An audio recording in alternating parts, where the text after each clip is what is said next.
कि छोटे बच्चे मर गए, गर्भवती महिलाएं मर गईं। कहाँ की थीं? बिहार की थीं। ये लोकतंत्र को सरेआम फांसी पे लटका देने वाला काम। देश का बॉर्डर बच पा रहा है नरेंद्र मोदी जी से? खाली दाढ़ी बढ़ा करके और निबंध पढ़ लेने से या कहानी बड़का बड़का मन के बात में कह देने से देव जी देश बच जाएगा? ये चुनाव देश के लिए अग्नि परीक्षा है और आज आपका अंतिम और सबसे मुकम्मल जवाब देने का मौका आया। उनसे मैं बड़ा परेशान हूँ पत्रकार महोदय।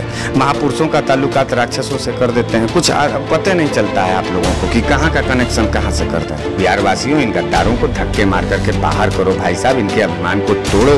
ये बिहार ही कर सकता है। भारतीय जनता पार्टी से बड़ा कोई दंगाई संगठन यहाँ इस देश में नहीं है। एक तरीके से दूसरा पाकिस्तान अगर आप कह सकते हैं तो भारतीय जनता पार्टी को अपने देश के अंदर कह सकते हैं।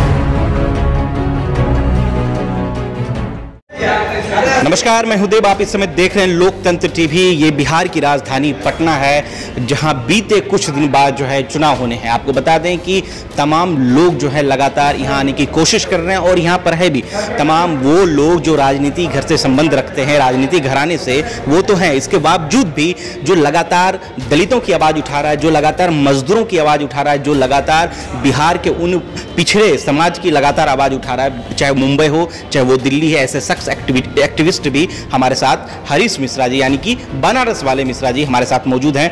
बनारस वाले मिश्रा जी, एक बात बताइए, बिहार में आना किस बात का परिचायक है? देखिए, बिहार में आना इस बात का पंचायत है कि बिहार में चुनाव है। नीतीश बाबू का 15 साल का जो कुशासन है उसके खिलाफ जो है आज हम लोगों के अंदर भी आक्रोश है। यूपी बिहार का एक निजी संबंध है, बड़े भाई छोटे भाई का संबंध है और हमारी जो सरजमी, हमारी जो कल्चर है, हमारी जो संस्कृति है, यूपी बिहार का लगभग बराबर है। हमें स्टेट में ज़रूर बांटा जा सकता है लेकिन हमको संस्कृति और हमारे सवालों पर नहीं बांटा जा सकता है। कोरोना काल में जिस तरीके से आपने देखा कि नीतीश बाबू ने अपने मजदूरों, अपने प्रवासी मजदूरों और उनके दर्द को समझने की ना कोशिश की है, नाफरमानी की है उनके सवालात पर जो है, तो हमको ये लगता है अच्छा, बिहार बदलने का जो दौर है, बिहार का जो राजनीतिक हलचल होता है, बिहार का जो निर्णय होता है वो राष्ट्रीय स्तर पर होता है। बिहार की जो सरजमी क्रांतिकारी सरजमी है, यहाँ का जब निर्णय निकलता है तो जो दिल्ली की सल्तनत है उसके ऊपर सीधा असर पड़ता है। तो बिहार वासियों से हमारा एक निवेदन है कि बिहार का जो चुनाव है अब की बार, वो नफरतवाद के खिलाफ जो है जरूर इस चुनाव में अपना प्रयोग करिएगा। धर्मनिरपेक्षता भारत के संविधान में है, धर्मनिरपेक्षता का जो शब्द है उसकी इज्जत को जरूर रखना चाहिए जो है भारत के अंदर जो है। तो बिहार के ऊपर एक बड़ी जिम्मेदारी है। बिहार के अंदर जो किसानों का जो सवाल है, या अभी 3 क्रूर नए कानून जो है कि मोदी सरकार ने जो है किसानों के खिलाफ लाया है। पूरे प्रदेश में, पूरे देश में जो है कि एक उपद्रव सा माहौल चल रहा है। किसानों को ये लग रहा है कि एक बड़ी बेईमानी कर दी गई है एनडीए अलायंस के तहत, और एनडीए में जो है सबसे प्रमुख सहयोगी के रूप में नीतीश बाबू दिखाई देते हैं। नीतीश बाबू को खाली अपना सत्ता और कुर्सी चाहिए होता है। नीतीश बाबू को बिहार के मूलभूत सुविधाओं से और सवालों से कोई मतलब नहीं है। इसलिए हमको ये लगा कि नहीं, हम बनारस में जो है नरेंद्र मोदी के संसदीय क्षेत्र से हैं। नरेंद्र मोदी जी की जुमलेबाजी और झूठ का जो राजनीति हम अपने खुली आंखों से देख रहे हैं बनारस में, तो उनके जो है उनका जो एक मार्केटिंग वाला जो फंडा है कि बनारस बहुत बढ़िया हो गया, गुजरात का जो मॉडल दिखा करके पूरे देश में आए, तो कहीं ऐसा ना हो कि बिहार वासियों को भी, भोले भाले बिहार वासियों को भी जो बरगला करके फिर नीतीश कुमार के पक्ष में वोटिंग कराएं। तो बिहार का जो एक निर्णय होगा वो हम जैसे यूपी बिहार के प्रवासी मजदूरों, किसानों, मजदूरों और बुनकरों और नौजवानों का जो सवाल है, उस सवाल पर जो है वोट करने का अपील करने के लिए हम लोग बिहार में आए हैं, पटना में आए हैं। तो हमको लगता है कि बिहार को अगर बचाना होगा तो नीतीश कुमार को हटाना होगा। एक चीज़ बताइए मिश्रा जी, जिस तरीके से पूरे बिहार में इस बात का कोहराम मचा हुआ है कि जो ब्राह्मण कम्युनिटी के लोग हैं, जो स्वर्ण कम्युनिटी के लोग हैं, वो ज़्यादातर भाजपा को वोट करते हैं। तो मैं आपसे जानने की कोशिश करता हूँ, आप भी एक मिश्रा परिवार से आते हैं, ब्राह्मण परिवार से, तो आप जो यहाँ बीजेपी को सपोर्ट करने, ये 3 राजनीतिक घराने को सपोर्ट करने के लिए? देखिए, हम बीजेपी को तो कभी भी सपोर्ट नहीं कर सकते। और आपने एक सवाल कहा कि ब्राह्मण कम्युनिटी बहुत ज़्यादा जो है बीजेपी के साथ खड़ी है, ये आपकी गलत, सवर्ण जो भी है, तो जो भी सवर्ण होंगे वो तो ठीक है, लेकिन मैं ब्राह्मण कम्युनिटी से ताल्लुकात रखता हूँ, मैं ब्राह्मण कम्युनिटी का प्रतिनिधित्व करता हूँ।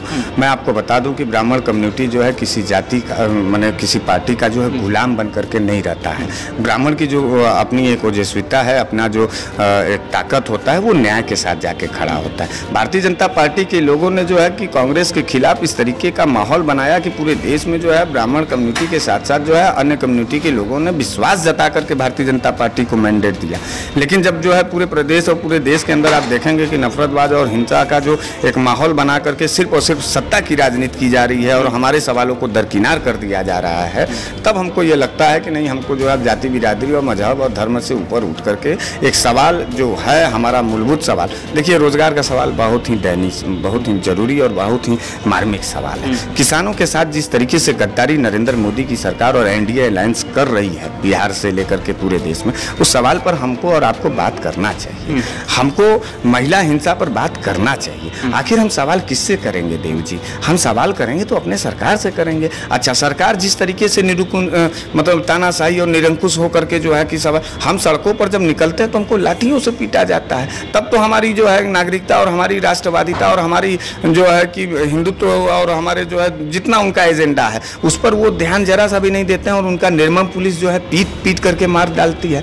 कोरोना काल में लॉकडाउन में आप देखे होंगे कि छोटे बच्चे मर गए, गर्भवती महिलाएं मर गईं। कहाँ की थीं? बिहार की थीं। क्यों बिहार से हम लोग जाते हैं? क्यों यूपी से लोग निकल के जाते हैं? क्योंकि बिहार और यूपी की जो सरकारें भारतीय जनता पार्टी की थी, उन्होंने इंडस्ट्री डेवलपमेंट नहीं कर पाए। हमको नौकरों की तरह और हमको गुलामों की तरह अन्य जिलों में, अन्य शहरों में जाकर के कमाना पड़ता है। बिहार का सबसे बड़ा दुर्दशा ये है कि नीतीश बाबू इंडस्ट्री डेवलपमेंट नहीं कर पाए, रोजगार का सवाल का जो था उसको हल नहीं कर पाए, किसानों के सवाल पर गद्दारी करते रह गए। तो खाली जाति मजहब और धर्मवाद के राजनीति को जो है दरकिनार करना होगा। नफरतबाज और धर्मवाद के जो है राजनीति को पैरों से कुचलना होगा। वाजिब जो सवाल होगा देव भाई जो है, उस वाजिब सवाल पे बिहार को अब आगे आना होगा। हाथरस कांड को लेकर ऐसा प्रतीत होता है कि पूरे उत्तर प्रदेश को हाईजैक कर लिया है। कोई इंसान अगर पीड़िता के परिवार से, परिजनों से मिलने की कोशिश करता है तो उसको रास्ते में ही रोक दिया जाता है, नज़रबंद कर दिया जाता है। क्या ये लोकतंत्र का जीता जागता सबूत है, ये सरेआम हत्या है? ये लोकतंत्र को सरेआम फांसी पे लटका देने वाला काम। आप डरते काहे को हो? यही तो हमारा सवाल है। हमको नफरत क्यों है भारतीय जनता पार्टी से? हमको नफरत इसी बात का है कि भारतीय जनता पार्टी अपने खिलाफ अपना विरोध नहीं झेल पाती है, जबकि अच्छा शासन चलाने का ये सबसे बड़ा प्रतीक होता है कि अगर कोई धरना प्रदर्शन के माध्यम से, कोई रैली से कोई अपना सवाल अपने सरकार से करना चाहता है तो सरकार के प्रतिनिधि उनसे बात करें, आखिर क्या दिक्कत है। सरकार इस बात पर, माने भारतीय जनता पार्टी की सरकार जो है कि इस बात पर खड़ी नहीं होना चाहती। हम आज अभी टीवी देख रहे थे, योगी बाबा बोल रहे थे कि उत्तर प्रदेश को दंगा में ढकेलने का काम किया गया था। अमित शाह जी सीए एनआरसी पर नहीं, दंगा में पूरे देश को ढकेलने का काम कर रहे थे। कोरोना काल में जो है जमात, तबलीगी जमात के नाम पर जो है कि भारतीय जनता पार्टी के तमाम सांसद और तमाम प्रवक्ता जो है कि नहीं, कोरोना महामारी में जो है कि देश को हिंसा में मुसलमान और हिंदू के लड़ाई में लड़ाना चाहते थे। पूरे देश के अंदर जो है कि जब हमारा सवाल खड़ा था कि नहीं हम किसानों के बीच में जाएंगे, तब हाथरस का मामला होता। देश का बॉर्डर बच पा रहा है नरेंद्र मोदी जी से? खाली दाढ़ी बढ़ा करके और निबंध पढ़ लेने से या कहानी बड़का बड़का मन के बात में कह देने से देव जी देश बच जाएगा? अगर देश अगर ऐसे ही बच सकता है तो नरेंद्र मोदी ही क्यों, नीतीश कुमार ही क्यों नहीं? आप भी कहानी पढ़ सकते हैं, हम भी बहुत बढ़िया कहानी पढ़ सकते हैं। देश की सारी संपत्तियां बिक गई और सवाल इनसे नहीं होगा। देश के आरबीआई का जो है कि पूरी माली हाली खस्ता हो गई, जो है सवाल इनसे ना होगा। जो सवाल करेगा उनको जेल में डाल देंगे। डॉक्टर कफील के साथ जिस तरीके से जेल में डाल दिया गया, हिंदू मुसलमान होने की वजह से डाल दिया गया जो है, तो तमाम जो धर्मवाद का जो नफरतवाद का जो एक पूरा जाल बिछा करके खाली हमको और आपको बांट करके इस देश के तिरंगा के साथ जो छेड़खानी की जा रही है, जिस तरीके से इस देश की आत्मा पर हमले किए जा रहे हैं, उसके खिलाफ हम बनारस से पटना में आए हैं। और हमको लगता है कि ये जेपी का सरजमी है, यहाँ से ये चाणक्य देव का सरजमी है, यहाँ तमाम उन महापुरुषों की सरजमी है जहाँ से राजनीति अपना करवट लेती थी तो हिंदुस्तान के अंदर तानाशाहों का सल्तनत और सीटें जो है और कुर्सियाँ जो हिलती नजर आती थी। देव जी, लोकतंत्र के चैनल के माध्यम से मैं बिहार वासियों से कहना चाहता हूँ कि ये चुनाव सिर्फ चुनाव नहीं है, ये चुनाव देश के लिए अग्नि परीक्षा है और आज आपका अंतिम और सबसे मुकम्मल जवाब देने का मौका आया है। बिहार चुनाव में एनडीए और भारतीय जनता पार्टी के समर्थकों को वोट एकदम मत दीजिएगा। किसी को भी वोट दीजिए, विपक्ष में भी दीजिए, तो कैंडिडेट के पर्सनल कैरेक्टर पर दीजिए, उनसे वादा करवाइए और उनसे लिखवा लीजिए हलफनामा में कि हमारे बीच में नहीं रहोगे तो जनता दौड़ा के मारेगी या अपना बदला लेगी। क्रूरता के खिलाफ हम क्रूरता से बात। आपने कहा कि ये चाणक्य की धरती, अमित शाह भी तो चाणक्य हैं। अमित शाह कौन है बात का चाणक्य है? अमित शाह जी चाणक्य हैं?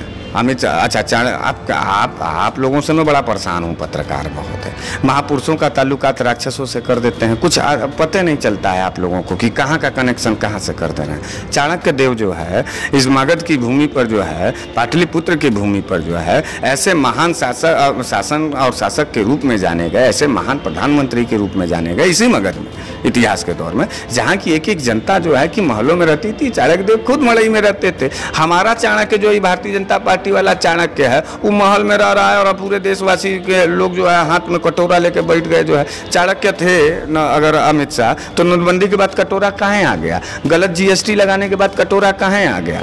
तो अब कोरोना के बाद पूरे देश की अर्थव्यवस्था खराब हो गई। चाणक्य लोग इस मायने में कहते हैं कि जिस राज्य में जाते हैं चुनाव जीत लेते हैं। अब बिहार की बारी है, चुनाव जीतना ही चाणक्य का दौर हो जाएगा। आप बताइए, आप पढ़े लिखे नौजवान हैं, हम भी ना, हमारे दर्द का राजनीतिकरण करा देना, जाति मजहब में बांट देना, यही राजनीति है। हम इसके खिलाफ हैं। ऐसे चाणक्यों को हम लोग धक्का मार के बाहर निकालेंगे। चाणक्य एक ही थे और हमारे पटना और मगध और पाटलिपुत्र का जो प्रतिभा है, जो शान है, जो उसका इरादा और इतिहास है, वो देश के अब सत्ता पर असर डालती है। बिहार वासियों, इन गद्दारों को धक्के मार करके बाहर करो भाई साहब, इनके अभिमान को तोड़ो। ये बिहार ही कर सकता है, इसलिए हम आपसे जो है बोलने आए। हमारी अपनी पर्सनल जिंदगी, हमारे उत्तर प्रदेश की जिंदगी और पूरे देश की जिंदगी सिर्फ और सिर्फ बिहार बचा सकता है देव भाई, इसलिए पटना में आए। कोई राजनीति का बड़का कतारा हम नहीं पढ़े। सवाल, पीएफआई के 4 लोग गिरफ्तार हुए हैं जिसका ताल्लुकात उत्तर प्रदेश से है। योगी सरकार ने गिरफ्तार कर लिया, कहा कि जाति हिंसा को लेकर एक बड़ी मुहिम चल रही है, फंडिंग हो रही है पीएफआई को। आप कहां तक इत्तेफाक रख रहे हैं इस बात? देखिए, हम इससे एकदम इत्तेफाक नहीं रखते हैं। भारतीय जनता पार्टी अगर जो है कि कहे कि जो है कि किसी संगठन को पैसा मिल रहा है या वो दहशत हिला, भारतीय जनता पार्टी से बड़ा कोई दंगाई संगठन यहाँ इस देश में नहीं है। एक तरीके से दूसरा पाकिस्तान अगर आप कह सकते हैं तो भारतीय जनता पार्टी को अपने देश के अंदर कह सकते हैं। पाकिस्तानी समर्थक के रूप में मैं भारतीय जनता पार्टी को कहता हूँ। हाथरस की घटना और बुलंदशहर और आजमगढ़ और भदोही और बनारस का जो घटना है बेटियों के साथ जो है, उस घटना को छिपाने के लिए अब वो जो है फिर से वही ट्रम्प कार्ड। इनको तो वही ना कहानी है देव भाई कि लड़की की बच्ची की बलात्कार हो जाए, देश में कुछ कोई नहीं बोलेगा। एक गाय काट दीजिए, पूरा शहर पूरा देश जला देंगे। तो इनका ये चरित्र है, इनका ये पद्धति है। ऐसे दुर्दांत और ऐसे जो है कि मानसिक अपराधी लोगों को राजनीति में जगह नहीं मिलना चाहिए। मैं इनके खिलाफ हूं और लोकतंत्र को मैं धन्यवाद देता हूं और लोकतंत्र के माध्यम से बिहार वासियों से एक निवेदन करता हूं कि बिहार में भारतीय जनता पार्टी समर्थक और उनके अलायंस को एकदम वोट मत दीजिए। एक बार तेवर अपना जरूर दिखाइए। पूरा देश आपके तरफ विश्वास और आशा भरी निगाहों से देख रहा है। भारतीय जनता पार्टी को रौंदिए बिहार के अंदर। बहुत बहुत शुक्रिया। जिस तरीके से लगातार पीएफआई के 4 लोगों को गिरफ्तार कर लिया और उस पर लगातार आरोप ये लगाया जा रहा है उत्तर प्रदेश सरकार के द्वारा कि वो 4 लोग जिनका ताल्लुकात दिल्ली हिंसे में, दिल्ली दंगे में वो लोग मौजूद थे, अब जो है उन्हें उत्तर प्रदेश में गिरफ्तार कर लिया है। हाथरस वाले कांड को लेकर कहा जा रहा है कि जातीय हिंसा फैलाने की लगातार कोशिश की जा रही है। जातीय हिंसा का मतलब साफ साफ समझ लीजिए आप कि जो ब्राह्मण कम्युनिटी के लोग हैं, जो स्वर्ण कम्युनिटी के लोग हैं और जो अति पिछड़ा दलित माइनॉरिटी कम्युनिटी के लोग हैं, इन दोनों में वाद विवाद, आपस में झड़प लगाने की लगातार कोशिश की जा रही है। यह है जातीय हिंसा जो लगातार